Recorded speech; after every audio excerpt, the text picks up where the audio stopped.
মাঠ জুড়ে ছুটোছুটি, গোলের জন্য পাগলামি, ফুটবল মানেই তো তাই। তবে ইস্তানবুলের আনন্দঘন এক ফাইনাল ম্যাচ হঠাৎই রূপ নিল বিষণ্ণ দৃশ্যে। ম্যাচের ২৩তম মিনিটে ঘটে সেই মুহূর্ত। ইয়ারদুমের গোলরক্ষক মোহাম্মেদ ওয়ানিকের পা থেকে বেরিয়ে এলো জোরালো এক শট। বল বাতাসে উড়ে যাচ্ছে, এমন সময় হঠাৎই ঘটল অঘটন।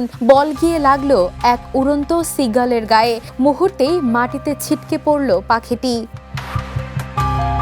ঠিক তখনই মাঠে থাকা অধিনায়ক গনি কাতান হাত নেড়ে খেলা থামানোর ইঙ্গিত দেন রেফারিকে। সাথে সাথে ছুটে যান পাখিটির কাছে, দেখেন সিগালটা নড়ছে কিনা। কি করবেন বুঝে উঠতে পারছিলেন না তিনি। কোনো প্রাথমিক চিকিৎসার প্রশিক্ষণও ছিল না তার, কিন্তু মানুষের মধ্যে যে মায়া এবং উপস্থিত বুদ্ধি আছে সেটাই যেন কাজে দিল।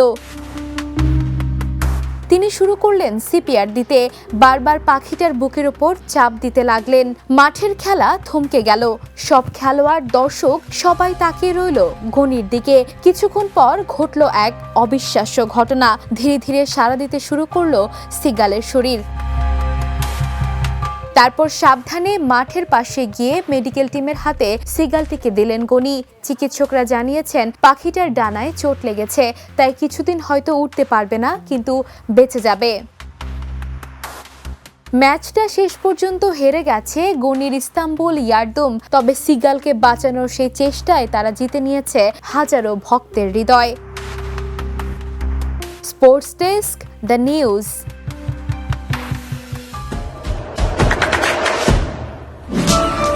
দেশে দেশে সবার সাথে দ্য নিউজ।